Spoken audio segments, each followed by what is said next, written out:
तीन तिगाड़ा काम बिगाड़ा। तीन बहुओं के रवैये से सासू माँ बहुत परेशान थी। दरअसल बात ये थी कि तीनों बहुओं में किसी बात को लेकर अनबन हो गई थी। तब से ही तीनों एक दूसरे से मुंह फुलाए रहती थी। ना कोई सीधे मुंह किसी से बात करती, ना किसी का कहना मानती। पड़ोसी भी इस बात को जानते थे और जाने कैसे कैसे बातें भी करते। इसीलिए सासू माँ ने तीनों बहुओं को तुरंत अपने कमरे में बुलाया। मैं कई दिनों से देख रही हूँ, तुम तीनों अलग अलग सारे काम कर रही हो। ये सब नहीं चलेगा, तीनों को मिलकर ही काम करना पड़ेगा। सास की बात सुनकर एकदम से बड़ी बहू बोल उठती है। नहीं मम्मी जी, मैं इन दोनों के साथ कुछ नहीं कर सकती। मैं इस घर की बड़ी बहू हूँ, फिर भी ये मेरा कहना बिल्कुल भी नहीं मानती। अरे जेठानी जी, जानबूझकर मुझे डबल काम करवाती है आप, और छोटी मुझसे टेढ़े मुंह ही बात करती है। इन दोनों के बीच हमेशा सैंडविच बन जाती है मेरी, और मैं हमेशा आलू की तरह बीच में मसली जाती हूँ।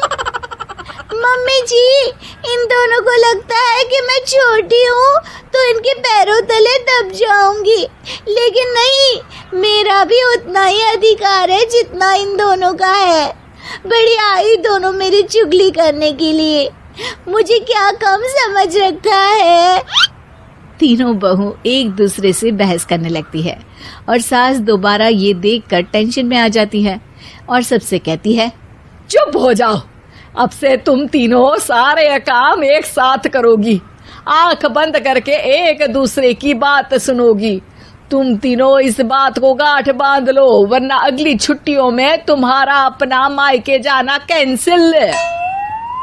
सास की बातें सुनकर डर के मारे तीनों हामी भर देती हैं। जी मम्मी जी, मैं समझ गई।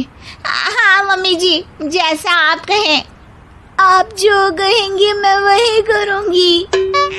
तीनों बहू सास की बात को गांठ बांध लेती है और वादा करती है कि अब से सारे काम वो तीनों एक साथ मिलकर ही करेंगी।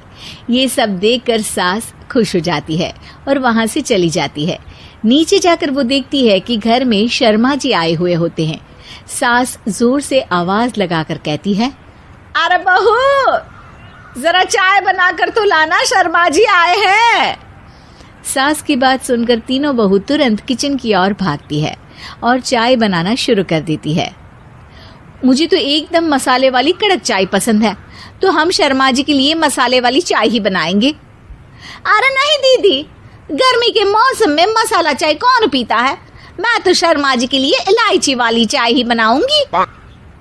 ये कैसी बात कर रही हैं आप दोनों? मेरी मम्मी ने सिखाया है कि मेहमान को ज्यादा दूध और शक्कर वाली चाय देनी चाहिए, वरना वो घर वालों को कंजूस समझते हैं। तो मैं तो शर्मा जी को ऐसी ही चाय दूंगी। तीनों बहुएं अपने अपने तरीके से चाय में शक्कर, मसाला, पत्ती सब डाल देती है। उबलने के बाद तीनों मिलकर चाय बाहर लेकर जाती है और शर्मा जी और सासू माँ को देती हैं। चाय पीने के बाद शर्मा जी सासू माँ को देखकर शर्मा जाते हैं और शर्मिंदा महसूस करते हैं कि आखिर उन्होंने चाय पीने के लिए हामी क्यों भरी।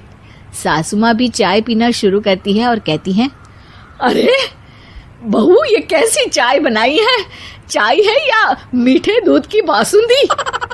हाँ, चाय अच्छी नहीं लगी क्या? कोई बात नहीं, हम पराठा बनाकर लाते हैं। चलो चलो अंदर। हाँ चलो।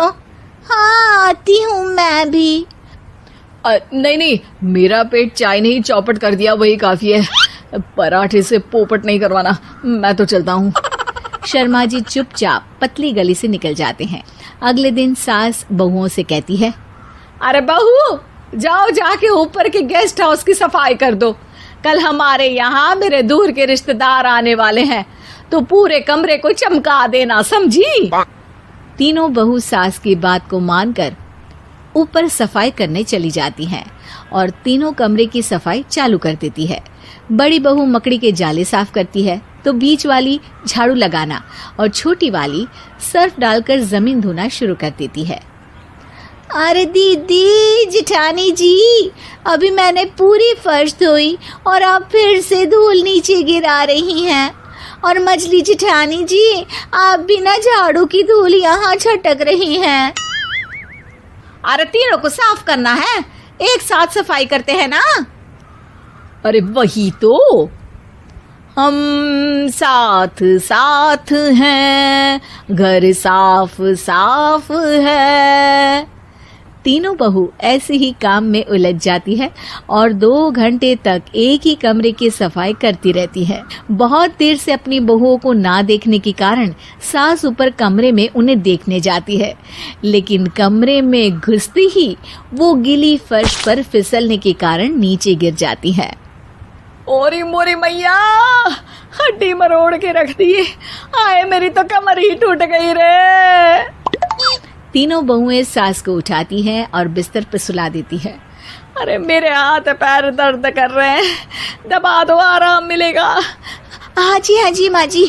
अरे जी माँ जी माँ जी। और तीनों बहुएं एक साथ सास के हाथ को दबाना शुरू कर देती हैं। माँ की तो चीख ही निकल जाती है और नतीजा ये होता है कि सास के बचे हुए शरीर में भी दर्द उठ जाता है। हाय राम, ये क्या कर दिया तुम तीनों ने। अरे मेरी तो किस्मत ही फूटी है कि तुम जैसी बहुएं मुझे मिली। हे भगवान, पूरे शरीर में दर्द बढ़ गया है। अब तो पता नहीं कि चल भी पाऊंगी या नहीं। माफ करो, मुझे गलती हो गई मुझसे कि तुम तीनों को एक साथ काम करने के लिए बोला। सोचा था तीनों मिलके अच्छे से काम करेगी, लेकिन बड़े बुजुर्ग सही कहते थे कि 3 तिगाड़ा काम बिगाड़ा। तुम लोगों ने ये बात ना आज साबित करके दिखा दी। तुम तीनों को तो समझाना यानी मानो भैंस के आगे बीन बजाना है। तुम्हें अकेले अकेले काम करना है ना, तो अब से तुम अकेले ही अपना अपना काम करो। तीनों बहुएं वहां से जाने लगती है। अरे कहाँ जा रही हो? आप ही ने तो कहा कि अपना अपना काम तो मुझे मुल्तानी मिट्टी लगानी है। अरे मुझे भी तो नेल पॉलिश लगानी है, मुझे ना मेहंदी लगानी है। सास अपना सर पीट लेती है और कहती है, अरे मुझे भी लगाना है कुछ। क्या माँ जी? क्या माँ जी? क्या माँ जी? तुम्हारे घर वालों को फोन तुम्हारी हरकतें बताने के लिए।